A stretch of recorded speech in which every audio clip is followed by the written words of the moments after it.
খুব সহজ পদ্ধতিতে ডিম পোচ করে ভুনা করে নিলাম। এই পদ্ধতিতে ডিম ভুনা খুব অল্প সময়ের মধ্যে হয়ে যায়। তো আসসালামু আলাইকুম ভিউয়ার্স, কেমন আছেন? আশা করি অনেক বেশি ভালো আছেন। আলহামদুলিল্লাহ আমরাও ভালো আছি। এই তো আরেকটা ব্লগ নিয়ে চলে আসলাম। এই তো ডিম পোচ করে তারপর হচ্ছে সব মশলা, ডিম রান্নায় যা যা মশলা লাগে সব মশলাপাতি দিয়ে আমি এখানে পোচ করা ডিমগুলো ভুনা করে নিলাম। তো এই ডিম ভুনাটা অনেক ভালো লাগে খেতে, আর অল্প সময়ের মধ্যে হয়ে যায়। আর একটু রসের পিঠা বানিয়ে নিলাম। এইটা একদম পিওর খেজুরের রস। এই রসটা জাল করে তারপর চিতই পিঠাগুলো রসে ভিজিয়ে দিব। আর যখন একটু ঠান্ডা হয়ে যাবে পিঠাটা, তখন আমি দুধ মিলাবো। দুধটা ঘন করে জাল দিয়ে রেখেছি। গরম দুধ আর গরম আর রস একসাথে দিয়ে দিলে দেখা যায় যে খেজুরের রসটা ফেটে যায়, দুধটা ছানা ছানা হয়ে বসে যায়, ভালো হয় না। তো রস যখন ঠান্ডা হয়ে যাবে তখন আমি দুধ মিলিয়ে দিব এর মধ্যে। তো রসের পিঠা তো সবাই পছন্দ করি আমরা, অনেক মজা হয়।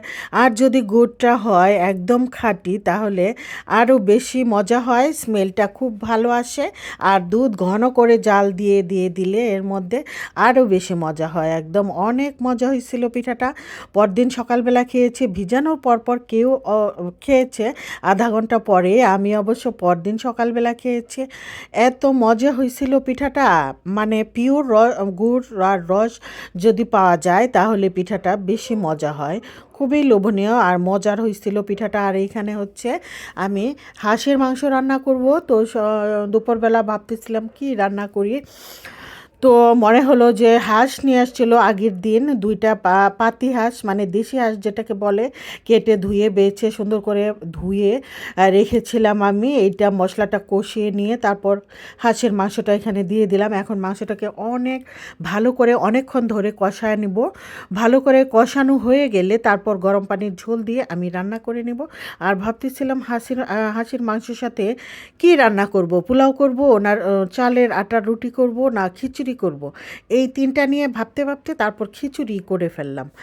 যাই হোক, খিচুড়ি রান্না করব এখন। চাল ডাল সব ধুয়ে একদম ঝরা দিয়ে রেখেছি, খিচুড়িটা বসিয়ে দিব। এই তো হাঁসটা কষানো হচ্ছে এদিকে।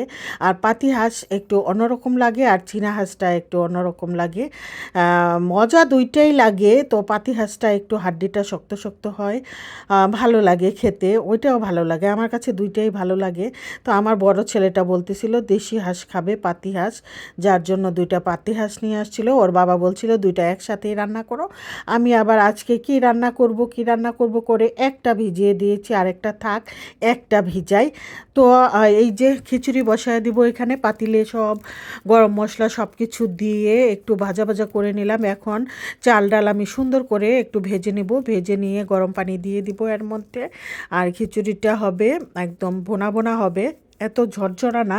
খিচুড়ি যে টাইপের হয় ওই টাইপের হলেই ভাল লাগে, একটু নরম নরম, পাতলাও না এত একটা ভোনাও না, এরকম হবে। লবণ কাঁচামরিচ সব কিছুই দিয়ে দিব এর মধ্যে। তারপর হচ্ছে এই তো গরম পানি দিয়ে দিলাম হাঁসের তরকারির মধ্যে। গরম পানি দিয়ে এখন আমি ঢেকে দিব হাঁসটা। আবার পাতি হাঁসটা দেখা যায় যে রান্না করতে গেলে একটু দেরি হয়, একটু শক্ত থাকে, একটু সময় বেশি লাগে। এই যে আমার খিচুড়ি প্রায় হয়ে আসছে, এখন নামিয়ে নেব। আজকের ভিডিও আপনাদের সাথে এই পর্যন্তই ছিল।